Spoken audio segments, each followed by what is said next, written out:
નિષાદ રાજગુહ, જેને ભગવાને પોતાના આત્મવત સખા કીધા છે. મિત્ર તો છે પણ કેવા કે પોતાના પ્રાણ જેને પ્રિય છે એવા વહાલા સખા એ નિષાદ રાજગુહ ભરતજીની પરીક્ષા કરે છે. ફળ, મિશ્રી, મધ, ફળનો ઘર લઈ અને એમની ત્યાં સ્વાગત માટે મોકલાવ્યો છે. એમાંથી કાંઈ જ સ્વીકાર્યું નથી. ખબર પડી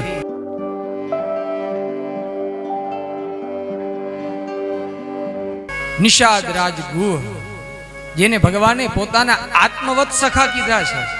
મિત્ર તો છે પણ કેવા કે પોતાના પ્રાણ જેને પ્રિય છે એવા વહાલા સખા એ નિષાદ રાજગુહ ભરતજીની પરીક્ષા કરે છે. ફળ, મિશ્રી, મધ, ફળનો ઘર લઈ અને એમની ત્યાં સ્વાગત માટે મોકલાવ્યો છે. એમાંથી કાંઈ જ સ્વીકાર્યું નથી. ખબર પડી કે જે પ્રેમ મને રામના ચરણોમાં છે એવો જ પ્રેમ આ ભરતના પણ એવો જ પ્રેમ છે રામ પ્રત્યે.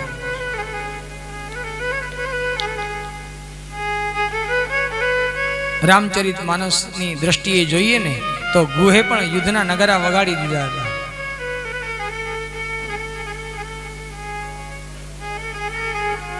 રામને પોતાના મિત્ર માને છે. એની સામે ભરતની સામે યુદ્ધ કરવું પડે, ભલે ભગવાનના ભાઈ છે તો શું કહ્યું. આ રામ પ્રત્યેનો પ્રેમ અંદરથી સ્ફુરિત થાય છે. જો ગઈકાલ પરમદીની કથામાં જોયું હતું કે લક્ષ્મણજી એવું કહ્યું કે મારા ખભા ઉપર જે આ ધનુષ્ય છે ને માત્ર ટીંગાડવા માટે, ખાલી એના માટે જ નથી આ ધનુષ્ય. મારે ગમે તેની સામે આ બાણ ચલાવવું પડે તો હું જરાય અચકાઈશ નહીં. કદાચ મારા પિતા દશરથ પણ કેમ ન હોય. આ રામ પ્રત્યેનો પ્રેમ એ અંદરથી આવિર્ભૂત થાય છે.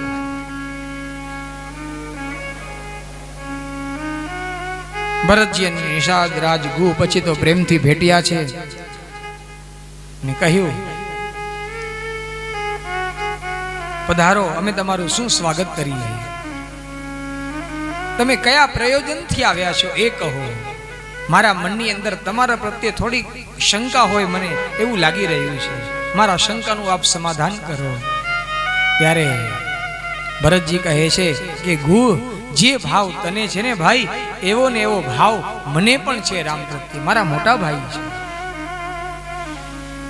આ આખી અયોધ્યાની પ્રજા એ રામના દર્શન માટે ઉત્સુકતાથી રાહ જોઈ છે. એ દરેકને માટે પછી તો ભોજનની બધી વ્યવસ્થા કરાવી એક રાત ત્યાં નિવાસ કરે છે. ગુહ લઈ જાય છે ભરતનો હાથ પકડીને કે ભરતજી આવો, જુઓ આ જગ્યા. આ એ જ ભૂમિ છે કે જે ભૂમિની ઉપર પ્રભુ રામ સૂતા હતા. ત્યાં કને અલગ વિશેષ પ્રકારની સૈયા ત્યાં પાથરી દીધી હતી ઘાસપાનની. અને ત્યાં નાનકડી કુટિયા જેવું બનાવ્યું હતું સ્મૃતિ માટે. ગુહે કાયમને માટે આ યાદગીરી રહે કે પ્રભુ રામ અહીંયા કને જ સૂતા હતા. ને એને આ દર્શન કરાવે છે.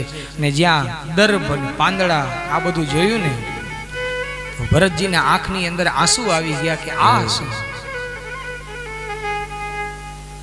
એ સમયે ગુહ કહે છે કે આ એ જ જગ્યા છે કે જે જગ્યા ઉપર, જે ભૂમિ ઉપર ભગવાન રામે પોતાની દૂધના વળનું દૂધ મંગાવી અને વાળની અંદર નાખીને જટા બનાવી.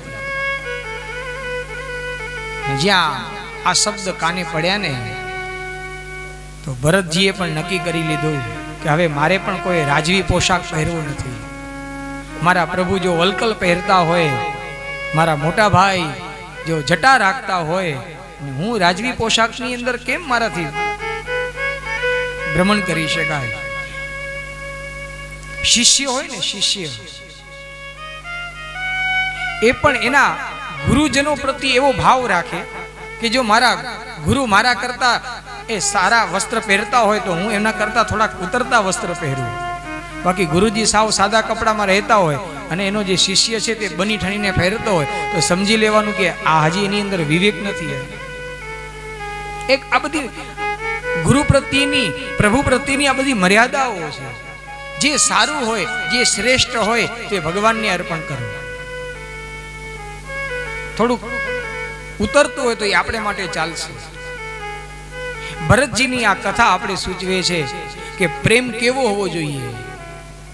ભરતજીએ નક્કી કરી લીધું કે મારા ભાઈ જો જટા ધારણ કરતા હોય તો હું કેમ જટા ધારણ ન કરી શકું.